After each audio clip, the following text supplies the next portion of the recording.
حامد صاحب بہت شکریہ، آپ کے وقت کا سوالات کا آغاز کرتے ہیں۔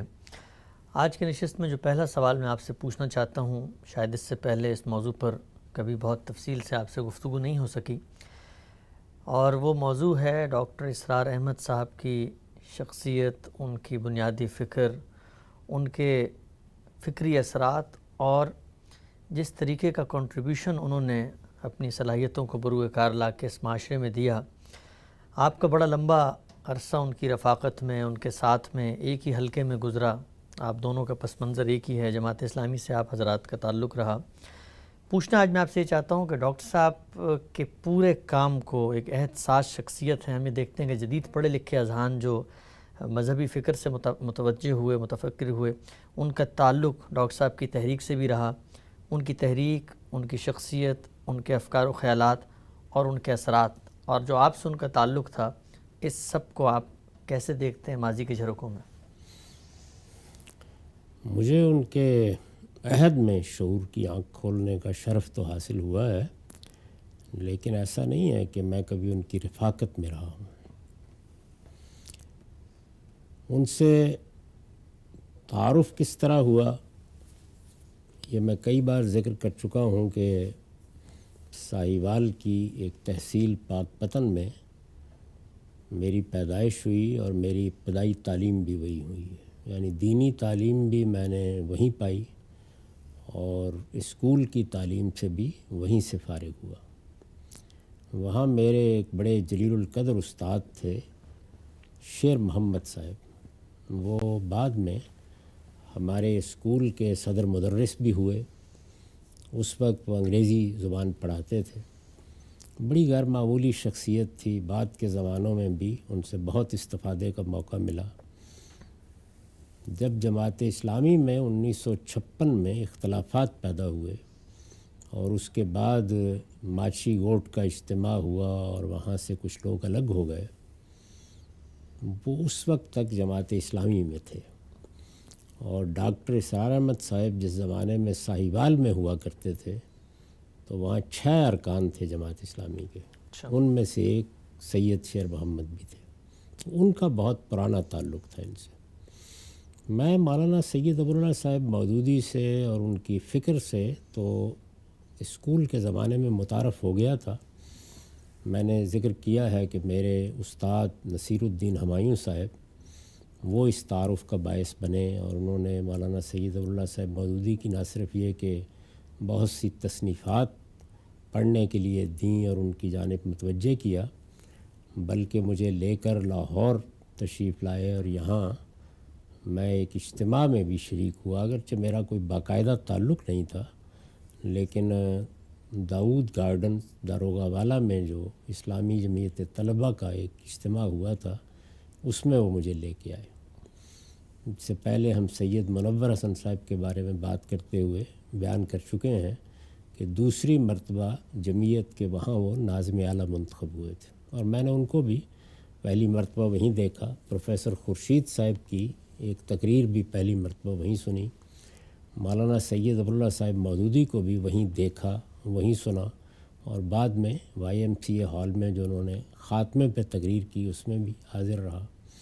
تو اس طرح ان سے تو تعارف ہو چکا تھا، لیکن یہ جو جماعت اسلامی کا باب تھا، یعنی جس میں سن 56 میں اختلافات پیدا ہوئے، جس میں مولانا امین حسن اصلاحی جماعت اسلامی سے بعد میں الگ ہوئے، یا ڈاکٹر اسرار احمد صاحب نے اس میں ایک موقف اختیار کیا اور اس پر کچھ لکھا، اس سے میں اس وقت تک بالکل واقف نہیں تھا۔ میں جب لاہور میں پڑھنے کے لیے آ رہا تھا، یعنی وہاں سے میں نے جب 10ویں جماعت کا امتحان پاس کر لیا اور یہ فیصلہ کیا کہ میں لاہور جاؤں گا، 2 صورتیں تھیں۔ وہاں تو اس وقت کوئی کالج نہیں تھا، یا میں ساہیوال میں جا کے اپنی تعلیم آگے جاری رکھتا اور یا پھر لاہور۔ تو میں نے لاہور کا فیصلہ کیا، والدین وہیں تھے۔ تو اس موقع پر جب میں لاہور آ رہا تھا داخلے کے لیے، تو سید شیر محمد صاحب نے مجھے یہ کہا کہ وہاں لاہور میں کرشن نگر اس زمانے میں کہلاتا تھا، اب تو شاید اس کا نام اسلام پورہ ہے یا اسلام نگر ہے، لیکن کرشن نگر یہ ایک پرانی لاہور کی آبادی ہے جو کسی زمانے میں بڑی جدید آبادی تقسیم سے پہلے سمجھی جاتی تھی۔ تو انہوں نے فرمایا کہ وہاں ڈاکٹر اسرار احمد صاحب کا کلینک ہے، تو ان سے تم ضرور ملنا۔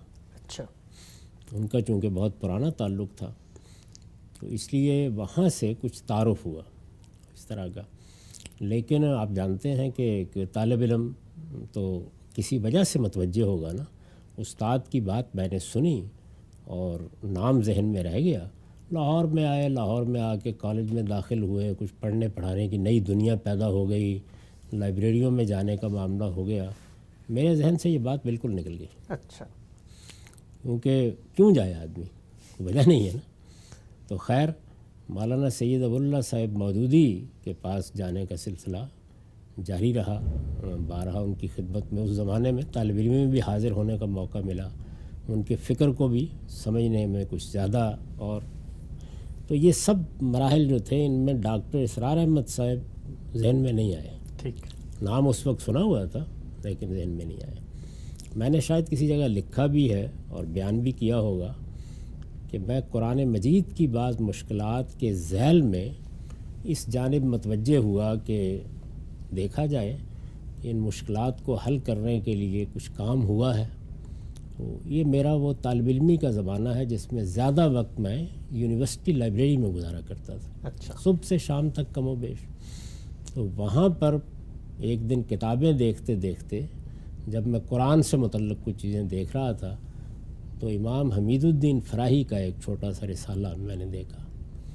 اس سے پہلے لاہور آنے کے بعد میں مولانا امین احسن اصلاحی کا نام سن چکا تھا، لیکن جماعت کی تاریخ کے حوالے سے کچھ اس وقت بہت تعارف نہیں ہوا تھا۔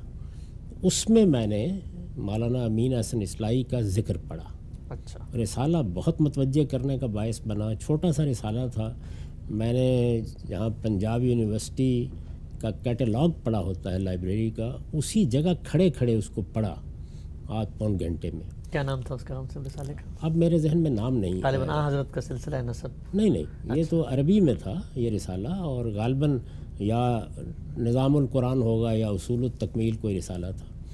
اس کا جو دیباچہ ہے اس میں بدر الدین اصلاحی صاحب نے یہ جملہ لکھا ہے کہ اذ ہما یتبدان بآداب الامام الفراہی، اچھا، اور اس میں مولانا امین احسن اصلاحی کا بیان کیا ہے۔ ٹھیک، یعنی انہوں نے یہ بیان کیا ہے کہ یہ میں اس وقت ترتیب دے رہا ہوں مسودات سے، جب کہ مولانا اختر احسن اور مولانا امین احسن وہ اصل میں دو لوگ تھے کہ جن کو یہ چیزیں ترتیب دینا تھیں، اور یہ انہی کے شایان شان بھی تھا، اس لیے کہ یہ وہ دو تھے کہ جنہوں نے براہ راست امام فراہی سے کسب فیض کیا، اس حوالے سے ذکر تھا۔ تو اب چونکہ متاثر ہو چکا تھا میں، اور رسالے نے ایک نئی دنیا میرے سامنے رکھ دی تھی، تو یہاں سے میں مولانا امین احسن اصلاحی کی تلاش کے لیے سرگرداں ہوا۔ اچھا، تو اس وقت انہوں نے فرمایا تھا، اب برسوں کے بعد وہ مجھے یاد آیا اچھا، کہ ڈاکٹر اسرار احمد صاحب سے معلوم ہوگا۔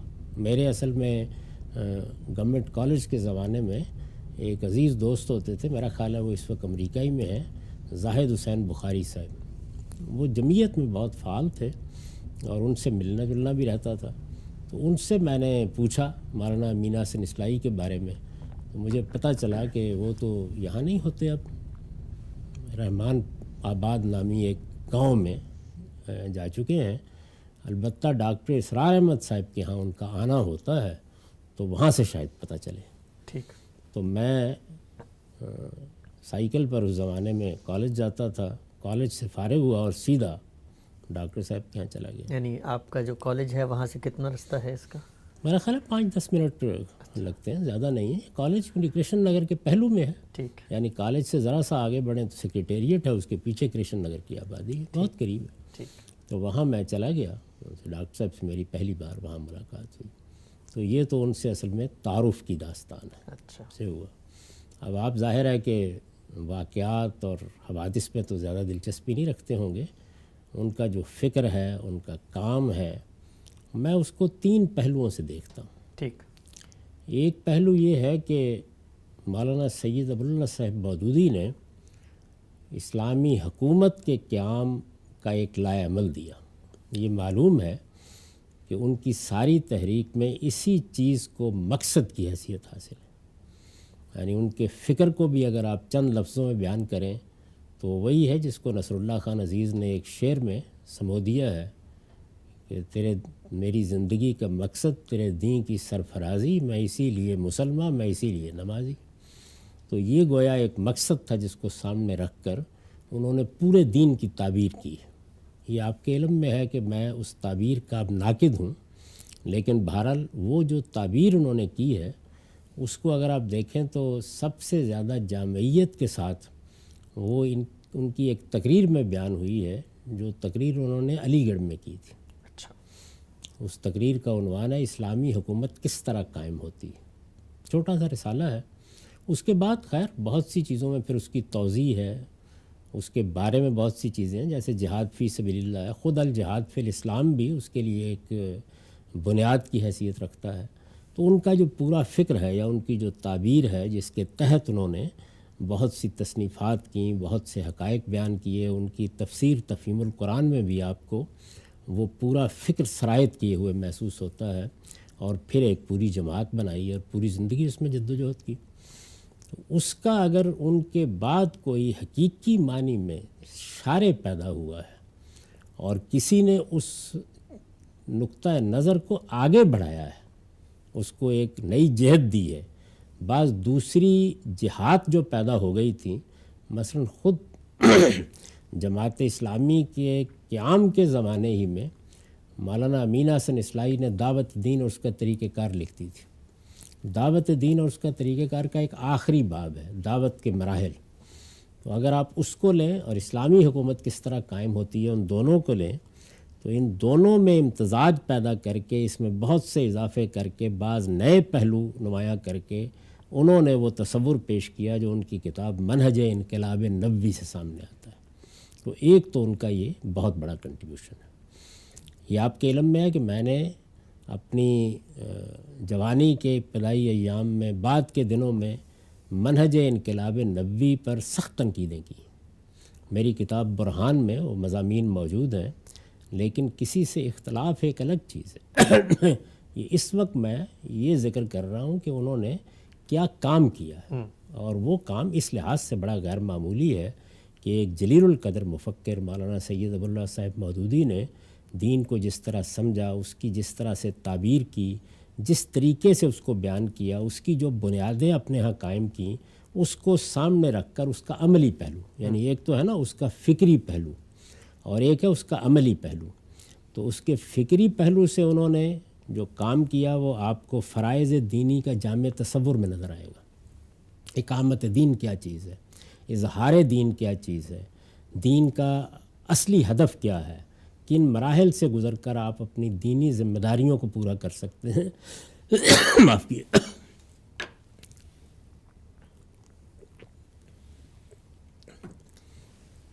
تو ڈاکٹر اسرار احمد صاحب نے ایک تو اس کو بہت پریسیجن کے ساتھ آگے بڑھایا اس بات، بلکہ ایک واقعے کا بھی ذکر کر دوں۔ جی، یہ فرائض دینی کا جامع تصور میں پہلی مرتبہ جب ایک تفصیلی تحریر ڈاکٹر اسرار احمد صاحب نے لکھی اور وہ میثاق میں شائع ہوئی، یہ وہی تحریر ہے جس کی بنیاد پر بعد میں ایک کئی روزہ سیمینار منعقد ہوا تھا، جس میں پہلی مرتبہ میں نے مولانا وحید الدین خان صاحب کو بھی دیکھا۔ اچھا، یہ کس زمانے کی بات ہے رحمت صاحب؟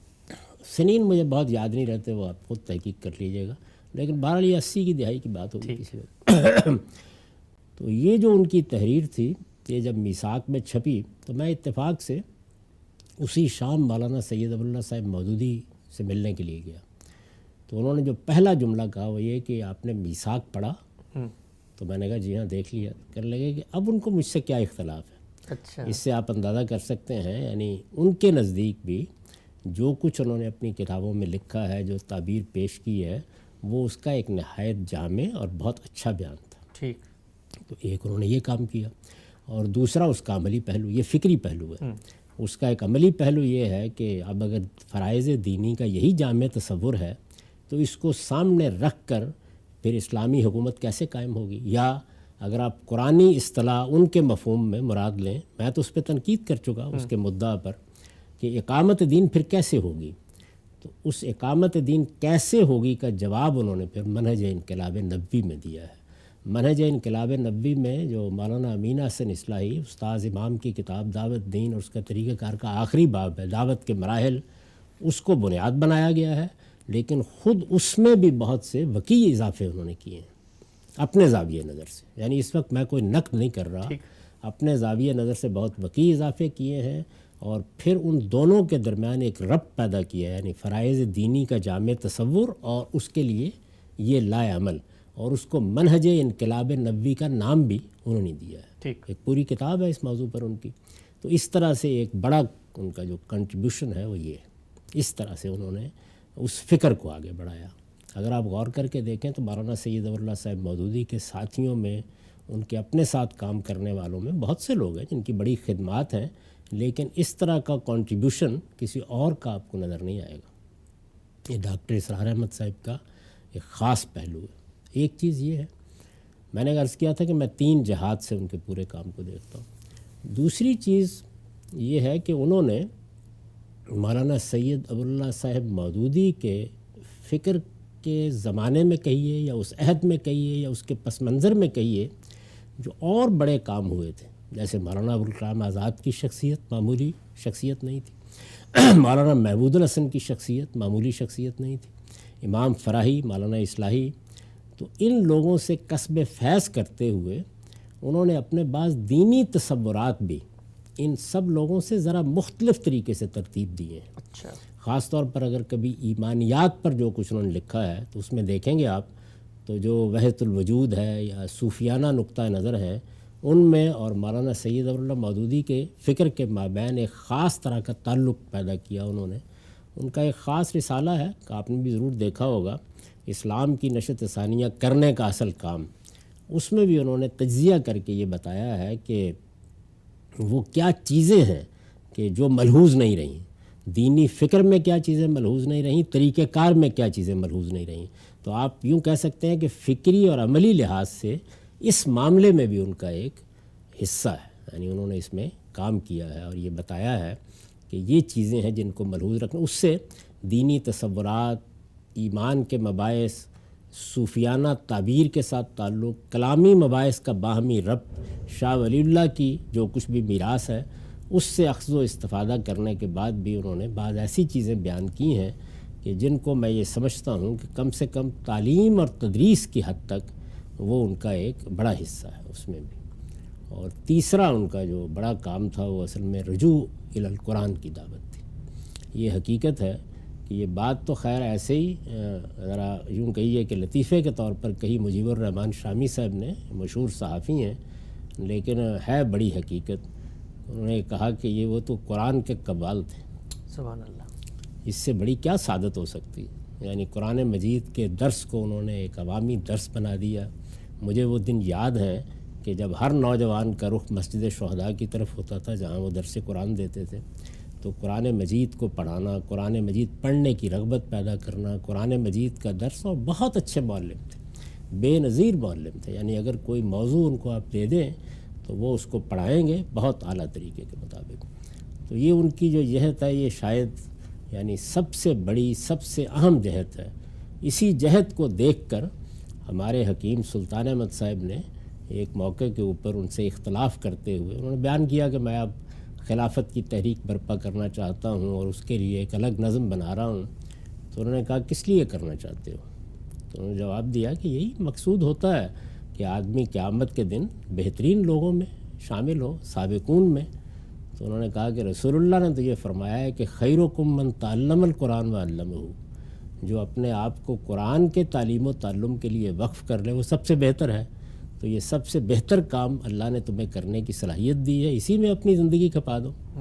انہوں نے یہ حقیقت ہے کہ وہ باقی جو کچھ کیا وہ تو کیا، لیکن اس کام میں بھی اپنے شب و روز کھپائے.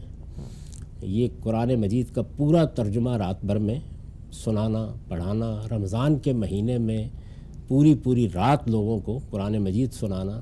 تو قرآن سنانا، قرآن کا ترجمہ سنانا، قرآن پڑھنا، قرآن کی طرف رجوع کی دعوت، قرآن مجید کے اندر تدبر، غور و خوض، اس کے حقوق، ان کا سب سے اچھا رسالہ ہے قرآن مجید کے حقوق. تو بہت چیزیں انہوں نے اس ذیل میں کیں، بیان کی. ہمارے ہاں لاہور میں ایک زمانے میں مولانا احمد علی کا درس بڑا غیر معمولی تھا، اور بھی لوگ بہت سے درس دیتے رہے ہیں، لیکن میں آپ سے عرض کرتا ہوں کہ ہمارے عہد میں ڈاکٹر اسرار احمد صاحب کا درس قرآن بہت غیر معمولی ہوتا تھا. تو یہ ان کی فکری آپ کنٹریبیوشن بھی کہہ سکتے ہیں، ان کا اس سارے عمل میں حصہ بھی کہہ سکتے ہیں۔ اس کے لیے اگر ان کی ذاتی صلاحیت کا میں ذکر کروں تو جیسے میں نے پہلے بیان کیا کہ خواہ وہ اپنا منہج انقلاب نبوی بیان کر رہے ہوں، خواہ وہ اسلام کی نشت ثانیہ کرنے کا اصل کام کی تعلیم دے رہے ہوں، خواہ وہ قرآن مجید کی طرف رجوع اور قرآن مجید کا درس دے رہے ہوں، اس میں شبہ نہیں کہ اگر آپ قرآن مجید کے اور دین کے اور اپنے فکر کے معلمین کی کوئی فہرست بنائیں تو ان کا نام سر فہرست ہوگا۔ بہت غیر معمولی آدمی تھے، تو یہ ان کا میرے نزدیک اصل کام ہے۔ لوگوں کو اس کو اپریشیٹ کرنا چاہیے۔ اس کے نتائج بھی نکلے، بہت سے لوگوں کی زندگی میں تبدیلی آئی، انہوں نے بہت سی چیزوں کو سمجھا، دین کی طرف ان کی رغبت ہوئی، بہت سے خیالات کی اصلاح ہوئی، بہت سی بدعات پر انہوں نے غیر معمولی نقد کیے۔ یہ آپ کے علم میں ہے کہ ایک زمانے میں وہ سماجی اصلاحات میں بھی بہت سرگرم رہے، شادی بیاہ کے رسوم اور اس طرح کی چیزیں، تو ان کا اس معاملے میں کوئی معمولی کنٹریبیوشن نہیں، بہت غیر معمولی ہے۔ اس سب کے باوجود آپ یہ جانتے ہیں کہ میں ان کے مجموعی فکر سے اختلاف رکھتا ہوں، اور وہ میں نے بیان بھی کیا ہے، اس پر بعض موقعوں کے اوپر ذرا سخت تنقیدیں بھی کی ہیں۔ وہ ظاہر ہے کہ اس دنیا کے اندر چونکہ آپ کو ہر حال میں حقیقی شہادت دینی ہوتی ہے تو ناگزیر ہوتا ہے، ورنہ میرا احساس یہ ہے کہ وہ ہماری امت کی ایک متاع عزیز تھے۔ اس طرح کے لوگ روز روز پیدا نہیں ہوتے، ایسے لوگوں کی قدر کرنی چاہیے، اور پھر ان کی زندگی کو اگر آپ دیکھیں تو جو کچھ انہوں نے کہا، جو کچھ انہوں نے بیان کیا، وہ اس کا ایک بہترین نمونہ بھی تھے۔ یعنی زندگی اس کے مطابق انہوں نے بسر کی، اپنے بچوں کی اس کے مطابق تربیت کی، اس کے مطابق انہوں نے ہر طرح کے اقدامات کیے، اور اس میں کوئی کسر اٹھا نہیں رکھی۔ غلطیاں کوتاہیاں ہر انسان سے ہوتی ہیں، تو اس طرح کے لوگ کسی بھی امت کے لیے، کسی بھی قوم کے لیے بہت بڑا اثاثہ ہوتے ہیں، تو ان کی ہمیشہ قدر کرنی چاہیے۔ آپ سے بہت ہی آپ نے تفصیل سے اور بڑی ہی خوبصورتی سے بتایا اپنی زندگی کے تجربات بھی ڈاکٹر صاحب کے حوالے سے آپ کے سامنے رہے۔ کچھ اور پہلو میں چاہتا ہوں اس سلسلے کو آگے بڑھاؤں۔ یہ مجھے بتائیے گا کہ مولانا سید ابوالعلا صاحب مودودی جیسی ایک عبقری، ایک نابغہ، ایک علمی شخصیت لاہور میں بیٹھی ہے، ان کے اثرات عالمی سطح پر نمودار ہو رہے ہیں، مصر میں لوگ متاثر ہو رہے ہیں۔ ڈاکٹر صاحب کی اپنی شخصیت میں وہ کیا کوئی غیر معمولی چیز تھی کہ مولانا ابوالعلا مودودی صاحب ایک شہر میں موجود ہیں اور وہیں پر ڈاکٹر صاحب کا بھی درس قرآن ہو رہا ہے، وہ بھی لکھ رہے ہیں اور ایک اپنا حلقہ بن گیا ہے؟ اور دوسرا پہلو شخصیت کے حوالے سے مجھے بتائیے گا کہ جو جدید پڑھے لکھے اذہان تھے، ہم دیکھتے ہیں وہ جماعت اسلامی سے ڈاکٹر صاحب کی طرف متوجہ ہوئے، اور پھر ڈاکٹر صاحب کو ایک پڑاؤ کے طور پہ لے کر ایک بڑی تعداد جو آپ کی فکر سے متاثر ہوئی، وہ بھی ایک زمانے میں ڈاکٹر اسرار صاحب کی فکر سے متاثر رہی۔ اس کی کیا وجہ ہے کہ ڈاکٹر صاحب کے ذریعے ہی سے لوگ آپ کی طرف بھی آئے؟ یہ وہ زمانہ ہے کہ جس میں جماعت اسلامی کی تمام جدوجہد کا ہدف سیاست بن گئی تھی۔ مولانا سید ابوالعلا صاحب مودودی تو اپنے تصنیفی کام میں مصروف تھے، اور وہ بڑی حد تک اب الگ ہو رہے تھے۔ یعنی اگرچہ 1970 کے انتخابات تک وہ سرگرم رہے، اس کے بعد انہوں نے وہ مشہور تقریر بھی کی جس میں یہ بتایا جماعت اسلامی کے 29 سال کس طرح گزرے ہیں، ہمارا ہدف کیا تھا، کیا چیزیں ہم نے حاصل کیں، اس میں کیا چیزیں معانے کی حیثیت سے سامنے آئیں، لیکن وہ بتدریج اب پیچھے ہٹ رہے تھے اس معاملے سے۔ اور پھر ان کی صحت اور اس طرح کی بہت سی چیزیں تھیں، اس کو سامنے رکھ کے ان کا علمی کام، اپنی تصنیف تالیف کا کام، اب یہی اصل میں محور و مرکز تھا۔ آخری زمانے وہ سیرت پر کام کر رہے تھے، یہ وہی زمانہ ہے کم و بیش۔ ڈاکٹر اسرار صاحب اس زمانے میں فعال ہوئے، اور وہ لوگ کہ جو جماعت اسلامی کی سیاست سے بھی بیزار تھے، اور سیاست میں ان کے بہت زیادہ سرگرم ہونے سے بھی ان کو دلچسپی نہیں تھی، نوجوان بھی تھے، کچھ دین کو بھی سمجھنا چاہتے تھے، دین کی رغبت بھی تھی۔ جماعت اسلامی ایک دعوت رہی تھی ایک زمانے میں، یعنی بڑی غیر معمولی دعوت، بہت نوجوان اس کی جانب متوجہ تھے۔ ان کے لیے ڈاکٹر اسرار احمد صاحب کی تعلیم میں اور ان کی دعوت میں اور ان کے پیغام میں بڑی کشش تھی، تو وہ جاتے تھے اور سمجھتے تھے کہ ہم اس طرح اللہ کی کتاب سیکھ رہے ہیں، قرآن مجید کو سیکھ رہے ہیں، پھر جو بحثیت مجموعی کانٹینٹ ہے ان کی تعلیم کا، اس میں بدعات کی اصلاح ہے، اس میں دین کے صحیح تصورات کی وضاحت ہے، اس میں بہت سی غلط فہمیوں کا ازالہ ہے۔ لوگ عام طور پر کسی ایک پہلو کو دیکھتے ہیں، اگر آپ ان کی تقریریں سنیں، ان کی تحریریں پڑھیں، تو اس میں اصلاح کے، ریفارمیشن کے بہت سے کام ہیں جو ان کے ہاں سے ہوئے ہیں، وہ چیزیں لوگوں کے لیے متاثر کرنے کا باعث بنی۔ تو اور وہ لوگ جو ڈاکٹر صاحب کی فکر سے متاثر تھے، آپ کے حلقہ ارادت میں شامل ہوئے، آپ کی فکر سے متاثر ہوئے، اس کی کیا آپ کو وجہ لگتی ہے کہ وہ وہیں ان کا پڑاؤ رہا اور پھر وہ آگے بڑھے بڑی تعداد میں؟ یہ سوال تو آپ کو ان سے کرنا چاہیے، لیکن ان میں سے جو ذرا علمی لحاظ سے بہت غیر معمولی لوگ تھے وہ اصل میں مجھے دعوت دینے آ جاتے تھے۔ اچھا، یعنی میں چونکہ قریب ہی رہتا رہا ہوں، زیادہ دور نہیں تھا، ایک زمانے میں ڈاکٹر اسرار احمد صاحب کی مسجد میں نماز پڑھنے کے لیے جاتا رہا ہوں، تو میں قریب ہی رہتا تھا، تو وہ یہ سمجھتے تھے کہ یہ آدمی جو ہے یہ کیوں اس دعوت سے متاثر نہیں ہوتا، اچھا، کیا وجہ ہے کہ یہ شامل نہیں ہوتا۔ اسی لیے میں نے پہلے عرض کیا کہ مجھے ان کی رفاقت کا شرف کبھی حاصل نہیں ہوا، میرے ساتھ ان کا معاملہ یہی رہا، یعنی میں ان کی ان سب چیزوں کو بہت اپریشیٹ کرتا ہوں، ان کی بڑی تحسین کرتا ہوں، لیکن ان کے فکر کے بہت سے پہلو ہیں جن سے مجھے بہت شدید اختلاف رہا۔ وہ دین کی تعبیر کے معاملے میں بھی، جیسے کہ فرائض دینی کا جامع تصور ہے، اسی طرح جو انہوں نے منہج انقلاب نبوی بیان کیا، میں اس کو اس کی بنیاد سے صحیح نہیں سمجھتا تھا، اور اس پر میں نے تنقیدیں کی ہیں، تو وہ تنقیدیں بھی کسی حد تک لوگوں تک پہنچتی تھیں، تو وہ مجھے دعوت دینے کے لیے آ جاتے تھے۔ اب اس دعوت کے دو ہی نتیجے ہو سکتے تھے کہ یا مجھے لے جائیں گے یا یہیں رہ جائیں گے، تو یہ آپ انہی سے پوچھ سکتے ہیں کیا ہوا ان کے ساتھ، ایسا ہی بالعموم ہوتا رہا۔ ٹھیک۔ اچھا غلام صاحب، آپ نے ذکر کیا مولانا ابو الاعلیٰ صاحب مودودی کی فکر سے متاثر ہیں، ایک طریقے سے ہم کہہ سکتے ہیں کہ فکری جانشینی، اور انہی کے افکار کو ایک نئے ڈکشن میں لوگوں کے سامنے اطلاقی اسلوب میں پیش بھی کیا انہوں نے، لیکن فکر فراہی کے اثرات بھی کہیں نہ کہیں جب وہ کہیں قرآن کا مختصر نصاب مرتب کرتے ہیں، کبھی کسی آیت پہ گفتگو کرتے ہیں، تو نظر آتا ہے کہ کوئی جھلک، کوئی رمق، کوئی روشنی ہے، کوئی تاثر ہے جو فکر فراہی سے بھی اخذ کیا، مولانا امین حسن اصلاحی صاحب سے بھی ان کا ایک تعلق رہا، تو اس پہلو کو آپ کہاں دیکھتے ہیں کہ فکر فراہی ان کے بنیادی اس پورے اسٹرکچر میں کہاں کھڑی؟ دیکھیے، وہ خود بہت سی اپنی تقریروں میں اور تحریروں میں اپنے فکری ابعاد بیان کیا کرتے تھے، یعنی انہوں نے مثال کے طور پر شاہ ولی اللہ کے خانوادے سے جو مختلف تحریکیں اٹھی ہیں ان سے کیسے استفادہ کیا، اس میں ظاہر شاہ اسماعیل شہید ہیں، سید احمد شہید ہیں، پھر دیوبند کی اپنی تحریک ہے، مولانا محمود الحسن ہے، تو اس طرح یہ ایک پس منظر ہے پورا کا پورا، وہ اپنے ابعاد بیان کرتے تھے۔ اس میں امام فراہی اور مولانا امین حسن اصلاحی کا ذکر بھی کرتے تھے، اور اگر آپ ان کے قرآن کے دروس سنیں، یا وہ چیزیں اب چھپ بھی گئی ہیں بڑی حد تک، ان کو پڑھیں تو آپ اندازہ کر سکتے ہیں کہ اس پر تدبر قرآن کے بے پناہ اثرات ہیں، لیکن یہ کہ کسی آیت کی تعویل نتیجے کے طور پر آپ کو متاثر کرتی ہے، اس پہلو سے اگر آپ دیکھیں تو بہت سے لوگ تدبر قرآن کی بے حد تعریف کریں گے۔ اگر آپ دیکھیے تو خالص اہل حدیث کے انداز کا تجزیہ و تحلیل کرتے ہیں ہمارے مولانا اسحاق صاحب جو فیصل آباد میں تھے، جی، تو ان سے بھی جب یہ سوال کیا گیا کہ تفسیر کون سی پڑھیں، تو انہوں نے بتایا کہ اگر تم بریلوی ہو تو ضیاء القرآن کو پڑھ لو، اگر تم دیوبندی ہو تو اس میں ایک تفسیر کا ذکر کیا، تفہیم القرآن کا ذکر کیا، اس طرح شیعہ حضرات کے یہاں فصل الخطاب کا ذکر کیا، لیکن اس کے بعد انہوں نے کہا کہ تفسیر تو تدبر قرآن ہے۔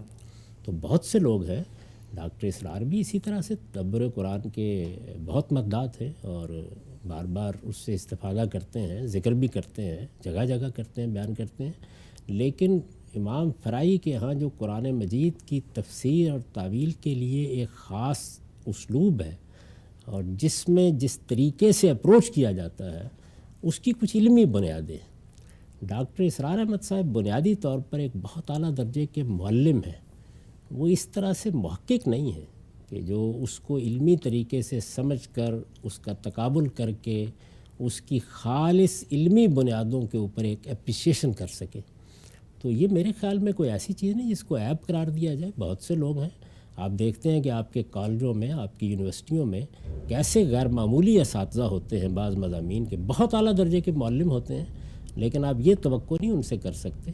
تو اسی طرح سے وہ اپنے پانچوں ابعاد سے کچھ نہ کچھ استفادہ کرتے تھے، یعنی صوفیانہ تعبیر کے بھی کچھ اثرات موجود تھے، اسی طرح مولانا ابوالکلام آزاد نے جو حزب اللہ کی دعوت دی، بلکہ آخری زمانے میں تو مجھے یاد ہے کہ انہوں نے علامہ اقبال کے بارے میں بھی یہ بات دریافت کر لی تھی کہ وہ بھی ایک اس طرح کی تحریک برپا کرنا چاہتے تھے، اس کا کچھ لٹریچر انہوں نے لوگوں کو بتایا اور کہا کہ وہ اگرچہ بات آگے بڑھ نہیں سکی لیکن ان کے پیش نظر بھی تھا۔ تو آپ یہ دیکھیے نا کہ ایک طرف فرائض دینی کا جامع تصور، یہ ان کے ہاں ایک قدر مشترک بنتا ہے، وہ مولانا ابوالکلام آزاد ہوں، مولانا سید اللہ صاحب مودودی ہوں، اور اسی طرح دعوت دین اور اس کا طریقہ کار میں دعوت کے مراحل کا باب ہو، تو ان چیزوں کو انہوں نے ایک خاص سنتھسس، خاص امتزاج دیا اور اس کی بنیاد پر اپنا ایک فکر ترتیب دیا۔ اسی طریقے سے وہ قرآن مجید کی تفسیر تعویل میں بھی استفادہ کرتے ہیں۔ استفادے کی دو ہی صورتیں ہوتی ہیں۔ ایک صورت یہ ہوتی ہے کہ کوئی شخص اٹھتا ہے اور وہ اٹھنے کے بعد یعنی تجزیہ و تحلیل میں بجائے خود ایک مدرسہ فکر بن جاتا ہے، تو وہ اس طرح کے آدمی تو نہیں تھے، لیکن بہت اعلیٰ درجے کے معلم تھے، اور اس لحاظ سے جیسے ایک معلم اپنے درس کی تیاری کرتا ہے یا اپنی کلاس میں جاتا ہے طالب علموں کے سامنے، تو وہ چیزوں کی تحلیل کر کے ان کو ایک خاص صورت دے کے جہاں جہاں سے استفادہ کرتا ہے ایک بہت خوبصورت گلدستہ بنا دیتا ہے۔ اب آپ ہو سکتا ہے تحلیل کریں تو آپ یہ کہیں کہ یہ تو بننا ہی نہیں چاہیے تھا، وہ ایک الگ چیز ہے، لیکن بنا دیتا ہے اور وہ چیز لوگوں کو متاثر بھی کرتی ہے۔ تو ڈاکٹر صاحب میں یہ صلاحیت بدرجہ اتم موجود تھی۔ ٹھیک، اچھا ہم صاحب ہم یہ دیکھتے ہیں کہ جس زمانے میں انہوں نے ابلاغ کیا اس وقت دنیا میں بھی میڈیا اٹھ رہا تھا، بالخصوص پرنٹ میڈیا سے الیکٹرانک میڈیا کی طرف کا سفر شروع ہوا اور ڈاکٹر صاحب اس پہ بھی آنا شروع ہوئے۔ ہم یہ دیکھتے ہیں کہ اس نوعیت کی فکر جو زمانے کی حرکیات، زمانے کا جو سیاسی بہاؤ ہے اس کے خلاف ہوں، لوگوں میں اس کی اپریسیشن بہت زیادہ نہ ہو، تو علماء جب اس کو بیان کرتے ہیں تو بہت شوگر کوٹڈ، بہت انورٹڈ کامز میں، بڑے ڈھکے چھپے الفاظ میں بیان کرتے ہیں۔ آپ کا مکالمہ بھی ہوا ڈاکٹر صاحب کے ساتھ، لیکن ہم نے دیکھا کہ وہ ہر جگہ پہ، یہاں تک کہ خلافت کانفرنس میں برطانیہ تشریف لے گئے، وہاں پر بھی اسی سرزمین پہ کھڑے ہو کے خلافت کی بات کی۔ کوئی تردد، کوئی ابہام، کوئی لگی لپٹی، کوئی چھپی چھپائی بات نہیں نظر آتی۔ جو بات ڈاکٹر صاحب سمجھتے ہیں ڈنکے کی چوٹ پہ کہتے ہیں، لوگ کیسے پرسیو کریں گے، معاشرے میں کیا رد عمل ہوگا، یہ بتائیے گا مجھے کہ اس پہلو کو آپ کیسے دیکھتے ہیں؟ آج تو علماء کہتے ہیں کہ بقائے دین کا دور ہے، غلبے کی بات نہ کرو، لیکن ڈاکٹر صاحب تو ڈنکے کی چوٹ پہ باتیں کرتے تھے۔ نہیں، ڈاکٹر صاحب کے تو پوری شخصیت کے لیے اگر عنوان آپ قائم کریں تو آپ کہہ سکتے ہیں چاہے کلندرانہ گفتم، وہ تو ایک مرد کلندر کی طرح جس بات کو ٹھیک سمجھتے تھے اس کو بالکل ڈنکے کی چوٹ بیان کرتے تھے، کبھی اس میں تردد نہیں ہوتا تھا ان کو۔ آپ کو یاد ہوگا کہ ایک انٹرویو تھا ان کا، تو اس میں ان سے پوچھا گیا، اور ظاہر ہے کہ پوچھنے والے صاحب کا بھی یہ خیال تھا کہ اس میں تو کچھ آئیں بائیں شائیں کریں گے، تو یہ پوچھا گیا کہ کیا جس ریاست کا آپ خواب دیکھتے ہیں اور جو خلافت آپ قائم کرنا چاہتے ہیں اس میں غیر مسلم دوسرے درجے کے شہری ہوں گے؟ اس نے کہا ہاں دوسرے درجے کے شہری ہوں گے۔ تو وہ اس میں کوئی لگی لپٹی نہیں رکھتے تھے، یعنی ان کی شخصیت کا یہ پہلو بہت غیر معمولی ہے۔ دیکھیے ہر انسان کے اندر کچھ کمزوریاں بھی ہوتی ہیں، خامیاں بھی ہوتی ہیں۔ ان کے اپنے احباب ایک زمانے میں یہ خیال کرتے رہے کہ اگر انہوں نے وہ روایت بیان کی اور یہ کہا کہ میں تمہیں 5 چیزوں کا حکم دیتا ہوں، اور اس میں ہجرت کے بارے میں بھی کہا، تو افغانستان میں جب ایک اسلامی حکومت قائم ہو گئی ہے تو ہجرت کر جانی چاہیے۔ تو اس طرح کے بعض تقاضے ان سے کیے گئے، اور اس میں بعض لوگوں کو یہ خیال بھی ہوا کہ اب وہ اس تقاضوں کو پورا کرنے کے لیے تیار نہیں ہو رہے۔ تاہم یہ اپنی اپنی تعبیرات ہو سکتی ہیں، بحیثیت مجموعی جو کچھ وہ مانتے تھے اس کو بے کم و کاس بیان کرتے تھے، اور جو کچھ وہ کہتے تھے اس پر حتی المقدور عمل کرنے کی کوشش کرتے تھے۔ اس میں آپ ان پہ تنقید نہیں کر سکتے۔ ٹھیک، یعنی یہ ذہن میں رکھیے کہ جہاں تک ان کے پورے فکری اساسات کا تعلق ہے، خواہ انہوں نے دین کو جس طریقے سے اس کلامی روایت سے، صوفیانہ روایت سے مربوط کیا، میں اس کا بھی ہمیشہ ناقد رہا ہوں۔ جس طریقے سے انہوں نے مدرسہ فراہی کی بعض تحقیقات پر نقد کیا، اس کا میں نے جواب دیا ہے۔ جس طرح سے انہوں نے مولانا سید ابواللہ صاحب مودودی کے فکر کو آگے بڑھایا، اس پر بھی میں نے سخت تنقیدیں کی ہیں، اب بھی کرتا ہوں۔ لیکن اس سب کے باوصف یہ حقیقت ہے کہ وہ ہمارے دور کے ایک بڑے آدمی تھے، بڑے غیر معمولی معلم تھے، اپنی سیرت و کردار کے اعتبار سے لوگوں کے لیے ایک نمونہ بننے کی اہلیت رکھتے تھے، اور اپنی زندگی انہوں نے اپنے مقصد کے لیے وقف کر دی۔ اس طرح کا آدمی تو اگر کمیونزم کی دعوت لے کے کھڑا ہو تو اس کو بھی سلیوٹ کرنا چاہیے۔ بہت خوب، بہت خوب۔ خاتمے کی طرف بڑھتے ہیں۔ یہ مجھے بتائیے گا کہ ڈاکٹر صاحب جیسا آدمی جدید پڑھا لکھا بھی ہے، اس کو قدیم علوم سے بھی تمسک ہے، خطاب کی بھی بے پناہ صلاحیت ہے، انگریزی بھی جانتا ہے، فارسی کے اشعار بھی، ایک واعظانہ طرز بھی، اس سب کے باوجود جو نیریٹو وہ بیان کر رہے ہیں، ہم یہ دیکھتے ہیں کہ وہی نیریٹو ہمارے روایتی قدامت پرست علماء کا بھی ہے۔ اس کی کیا وجہ ہوئی کہ ڈاکٹر صاحب جیسی شخصیت کو تو آگے بڑھ کے جو مذہبی گروہ ہیں، جو فرقے ہیں، ان کو اپنانا چاہیے تھا، اور وہ کہتے کہ آپ ہمارا اسٹیج استعمال کریں، ہمارے لوگوں کو موٹیویٹ کریں، مشن مقصد ایک ہے، لیکن ڈاکٹر صاحب کی جو مذہبی علماء کے درجے میں قبولیت ہے وہ ہمیں نظر نہیں آتی، اس کی کیا وجہ ہے؟ اس کی وجہ یہ ہے کہ ہمارے تمام مذہبی علماء اپنے اپنے مدرسہ فکر یا اپنے اپنے فرقے کے اندر رہ کر کام کرتے ہیں. تو وہاں تو آپ کو پوری طرح سرنڈر کرنا ہے، یعنی یا دیوبندی بنیے یا بریلوی بنیے یا اہل حدیث بنیے. تو ڈاکٹر صاحب تو ایسے نہیں تھے، یعنی انہوں نے تو میں نے آپ سے عرض کیا کہ خود اپنے فکر کے 5 ابعاد بیان کیے ہیں، 5 ڈائمنشنز بیان کی ہیں. تو وہ ہر جگہ سے استفادہ کرتے تھے. وہ استفادہ جس کو آپ کہتے ہیں نا یہ اصول فقہ میں کہ آپ نے کوئی پہلے بنیادیں قائم کی ہیں، وہ بنیادیں خالص فنی اور علمی لحاظ سے مستحکم ہیں، ان کی بنیاد پر ایک فکر وجود میں آیا ہے اور پھر آپ انتخاب کرتے ہیں. وہ ایسا نہیں تھا، وہ ایک معلم کا انتخاب تھا، لیکن وہ انتخاب بہرحال ایسا ہی تھا، یعنی وہ کسی چیز میں بند تو نہیں ہوتے تھے. یہ کہتے تھے کہ میں فقہی اور قانونی معاملات میں جو روایت چلی آ رہی ہے اس میں اجماع کے خلاف نہیں جاتا. یہ مولانا سید ابواللہ صاحب مودودی کا نقطہ نظر بھی تھا، لیکن بہرحال یہ تو نہیں تھا کہ وہ کوئی ہر حال میں دیوبندی ہوں گے، ہر حال میں بریلوی ہوں گے. ان کے ہاں ایک وسعت موجود تھی اور انتخاب بھی تھا. تو اس میں کون ان کو اپنانے کے لیے تیار ہوتا؟ میں جس طرح یہ عرض کیا کرتا ہوں کہ ایک تو یہ ہے نا کہ مدرسہ فراہی کا کیا انداز ہے اور وہ کیسے چیزوں کو دیکھتے ہیں. اس کے دوران میں یعنی اس جگہ تک پہنچنے کے درمیان میں اگر آپ دیکھیں تو بعض لوگ وہ ہیں جن کے لیے میں نے ایک موقع پر یہ تعبیر اختیار کی تھی کہ یہ برزخ میں ہے. جیسے مولانا وحید الدین خان ہے مثال کے طور پر، جیسے مولانا سید ابواللہ صاحب مودودی ہے، اسی طریقے سے مولانا ابوالکلام آزاد. تو ڈاکٹر صاحب اسی روایت کے لوگوں میں سے تھے اور اس لحاظ سے بڑی قدر و قیمت ان کی لوگوں کو محسوس کرنی چاہیے. تاہم علماء اس طرح کے لوگوں کا بھی اختیار نہیں کرتے. وہاں آپ کو وہاں پورا اسلام جس کو کہتے ہیں نا ٹوٹل سرنڈر، اس سے کم نہیں. ٹھیک ہے صاحب، آخری سوال آج کی نشست کا. ڈاکٹر صاحب رخصت ہوئے، ان کی فکری کنٹریبیوشن پہ ہم نے آپ سے گفتگو کی. جماعت اسلامی تو جو مشن مولانا ابوالعلا صاحب مودودی لے کے اٹھے تھے اس سے کافی حد تک آگے بڑھ کے اب ایک متحرک سیاسی جماعت بن چکی ہے اور سیاست ہی کو اپنا سمجھتی ہے میدان. ڈاکٹر صاحب کے رخصت ہونے کے بعد ان کی تنظیم، ان کی جماعت اسی کلاسیکل نیریٹو پہ کھڑی رہی، لیکن ہم دیکھتے ہیں کہ اس میں بھی سپلٹ ہوا. تو ڈاکٹر صاحب کی اس مشن کا مستقبل آپ کیا دیکھتے ہیں موجودہ دنیا میں؟ میں اس میں ڈاکٹر صاحب کے حوالے سے کوئی تبصرہ نہیں کروں گا. میرے نزدیک بحیثیت مجموعی یہ فکر، یعنی یہ جو تعبیر کی گئی ہے جس کو آپ پولیٹیکل اسلام کہتے ہیں، یہ اپنی مدت پوری کر چکی. اس کا جو کنٹریبیوشن تھا اس کو آپ پیش نظر رکھیے، اور جس طرح اس میں جو بڑے لوگ پیدا ہوئے ہیں، جیسے اخوان کے بڑے لوگ ہیں، مولانا سید ابواللہ مودودی ہیں یا دوسرے لوگ ہیں، ان سب کو بہت عزت اور احترام کے ساتھ پڑھیے، ان کا مطالعہ کیجیے، ان کا تجزیہ اور تحلیل کیجیے.